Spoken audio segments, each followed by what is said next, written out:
Alhamdulillah wa sallallahu wa sallam ala nabiyyina Muhammadin wa ala alihi wa sahbihi ajma'in. So this is a continuation of the Salafi strife and some of the videos that are talking about the issues of the Salafi movement that we face in this modern day age. And this one is about sitting with innovators. So of course there are many sayings of the Salaf that have come about talking about the danger of sitting with innovators and how innovators should be dealt with.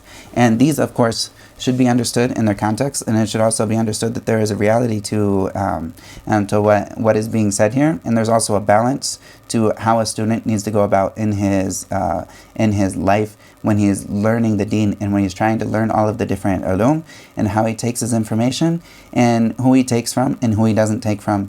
And all of these they take fiqh and a bit of understanding when it comes to these things. And just to share a story, as I was looking around for a teacher to teach me loga and some balagha and some sarf and whatnot. And of course, like when you're in Egypt, a lot of times there'll be teachers that are available and there's teachers that aren't available, and you're very limited to the availability of who's around you. So I asked around and I found a teacher that's teaching loga and whatnot, and I've been studying for a while, but I wanted to start up with balagha, and I even though I studied online, I need to study with an actual teacher because this is very important, and also with sarf. So I found another student that was studying with a teacher, and I got together with them, and we split the cost of the class, and we took it one on two. And so we went through this, and the teacher ended up, he was very, very passionate about loga, and this is his mutaqassas, this is takhasus, and he especially his specialty is in loga, and he's not necessarily a sheikh, he hasn't studied all the other things, but he's also experienced some of the reality of the students that come here to Egypt, and some of them that fall into kind of the super Salafi ideology, and so he pushed back from that. And so he talks about some of the things in his classes. In the middle of his classes, he'll talk about some of the things that are he'll talk about the ikhtilaf. And sometimes when he talks about Aqeedah, he'll talk about, there's ikhtilaf, so we need to, the Salafis, this is, okay, we understand the Salafis and the view of Ibn Taymiyyah, this is a valid view, and Ibn Qayyim, this is valid, but also the Ash'aris, they're valid too, and, they have a way, we can talk about it, and this is not a way to say that they're misguided and blah, blah, blah, and that their view is totally thrown out. No, we don't say that their view is thrown out. This is a view, and this is the view. So he had this back and forth, and I was very uncomfortable having the conversation with him to say this is not an issue where you can say both people are right. This is a serious issue, and of course someone who negates the sifat and whatnot, even though they may have ta'wil in it, this is not an area where ijtihad is to be even put into play, except on there's very basic levels, and they go against Ahl Sunnah in a very serious matter, and it is a serious matter. It's not a place where the khilaf is sa'ig, as I talked about in the first video about the khilaf. And so it's not, as a student, it's not the goal of the student to go argue with his teacher. That's not adab. And regardless of where your teacher is, it's not adab for you to go at him with it. And of course, if he's giving you ilm, this is not the place for this.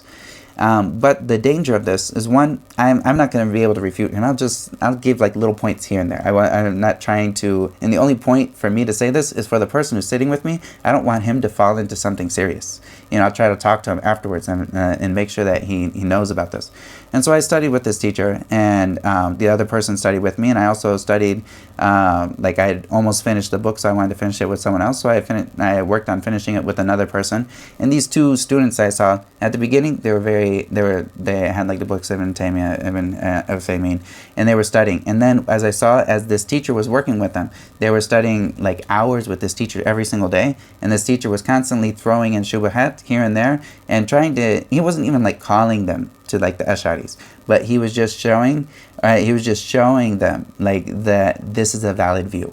And this in and of itself was something that later I saw that these two students, they were on one path and then they got veered off into another path.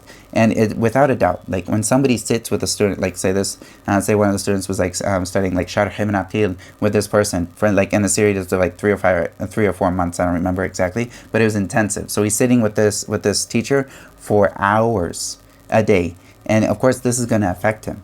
And without a doubt, this teacher, if he says something after all of this, he has an attachment to this teacher, and this teacher says something, if he hasn't studied very clearly beforehand, this is going to have a serious negative effect on him. And afterwards, I saw this. I saw both of these students, they fell into a lot of like a shubahat from here and there, and they were repeating a lot of the things that this teacher said, even though like if they would have studied Aqidah and whatnot, they would see like there was no weight to this argument. There was no weight to this argument. And inshallah, I'll talk about some of these in a future video. Some of the shubahat that run around when it comes to the Salafi belief and whatnot. But these were running around, and it's not like this is a dangerous situation. And I would never recommend someone to go to this teacher unless I knew that this person had no one else to go to, and that he was already solid in his aqidah, and he was going to be clear. He was going to be clear to the point with this person, and he wasn't going to be moved by him. And so this is, these are like all of these conditions. I would never recommend this person otherwise. And this is a serious issue. Sitting with innovators does have a price, and that price can be very fatal for a person in their aqidah. So of course, knowing about this is very important. And there's levels to innovators, and there's levels. And I wouldn't necessarily say that this person is an innovator in and of themselves, but they were making innovators seem okay. And maybe this is because of the pushback of the Salafi movement, that he's trying to push back from it. And where's the pushback come from? A lot of times it comes from the Ash'aris. So that pushback, he is pushing back from that way. But this has serious consequences if you sit with someone who's going to mess with your aqidah. So there's certain things that Ibn Utheymeen, he mentioned in his Sharh of Haliyat Talib al-Ilm, and so he talks about like the people who are seeking knowledge in this book, in this Sharh. He talks about how someone can take, or what are the conditions for someone to take information from someone who is like an innovator. And of the conditions that he says is that person, one, he is safe in and of himself from taking from that, his aqidah is not going to be disturbed by taking from this person. And of the other conditions is that he can't find someone from the Sunnah that's able to teach him this subject. And so, of course, these are two other things. And he also said with like another thing, that this person, by him going and sitting in the majalis of this person who is upon some type of bid'ah, that he's not going to be affirming this person in the eyes of people around him, so that this person thinks that this person is a trustworthy person to take from. So he's not going to be affirming this person in their eyes. This is of the other conditions. And he says it's better in this case if he can go from if he's going to be affirming someone by going and sitting in their sittings, then he should listen to the recordings of this, if there's no other way to get the information except by this. And so this is with these conditions, and he did allow it with these conditions, of course, with the fact that you can't find it from the people of the Sunnah that are like solid and whatnot. And if you look at today's day and age, we don't have, like, if someone's trying to learn balagha, like, you don't have like the classes that are just open for everybody, that you're going to find a super Salafi sheikh that is very knowledgeable in Aqidah that's necessarily going to teach you balagha. Yes, there are out there. I'm not saying that they're not out there. They're out there. But if you're going to have a one-on-one conversation, you're probably going to get a person from that is not necessarily a specialist in anything other than lugha, and he's teaching you lugha. And if he's teaching you lugha, then this is great. And there's two differences as well that is also mentioned with taking, that I should mention when taking from people of this sort. There's one person that is upon bid'ah but doesn't call to it, and then there's another person that is calling to it. And so this person that's not calling to it, this person is benign. Like, this is someone who's not going to harm you. He's not going to harm you in the most part. Maybe he'll say things here and there that are based on his belief that is incorrect. But it's not aggressive attacking, as opposed to the person who was calling and constantly trying to give nasiha that Salafism or like the Salafi Aqidah is wrong and blah blah blah blah blah. This person is detrimental, as opposed to this person who isn't calling towards it. And so, of course, if someone is very strong, they can deal with this person only to the extent of like eating meita, like for the extent that necessity takes. But the other person that's not calling towards it, but maybe he's upon certain things, there's no problem in taking from him, as long as he's not going to take anything that is incorrect from him, and that he can't find this from the people of the Sunnah. And not to say that this person isn't from the Sunnah, even though he goes on bid'ah as well, because this whole idea of tabdi' is another thing. But if he's on something that is incorrect, this person should be aware of it and be careful that he doesn't fall into this thing that is there. And some of the other issues that happen, though, when you'll have people that are so careful about where they take their information, that you'll find they're not taking information anymore. They've closed all of their doors, and they have no one else. There's no one left except for their few people that are around them to get information from. And this person is no longer learning. He's no longer learning lugha. He's not learning usul al-fiqh, and he's not learning a lot of the different things that he would need to learn that are like the alat, ulum al-alat. He doesn't learn these things. So at the end of the day, he ends up weak, and then he attacks people without understanding how to even use istidlal. He doesn't use istidlal properly, and he's attacking people for being bid'ah and this, that, and the other, and he hasn't even had the basics to learn yet. And so since he's closed down his ability to get information from people, he's no longer been getting information, and this is a sad state that is very apparent when somebody actually has a discussion with these people that have limited themselves to only their approved lists of sheikhs. And these approved lists of sheikhs, are they mutakhassis in lugha? Most of the time, no. And are they mutakhassis and maybe in hadith? Yes. A lot of times they're mutakhassis in hadith, but are they mutakhassis in usul al-fiqh? Rarely. And are they mutakhassis in tafsir and in balagha and also and do they understand mantiq? Do they understand bahth and munadara? And a lot of times they're against these in general. These subjects, they're against mantiq, and then they're also bahth and munadara is based on mantiq. So how are you going to do this properly without mantiq? And so, of course, this is another issue. And of course, if somebody reads the books of Ibn Taymiyyah, you'll see that it's based on mantiq, and he has mantiq and bahth and munadara, and the way that he does his niqash is all according to these laws that that's a student of knowledge should know and should learn. And if he can't find the person to teach him, except that it's from someone that has fallen into some type of bid'ah in his i'tiqad, then he should at least learn from this person and not fall into that thing. Of course, understanding that he should learn for himself and make sure he protects himself before learning. But if he can't find anyone else to teach him besides someone of this sort, he needs to learn the subject. It's a very important subject for somebody. And so, but at the beginning of someone's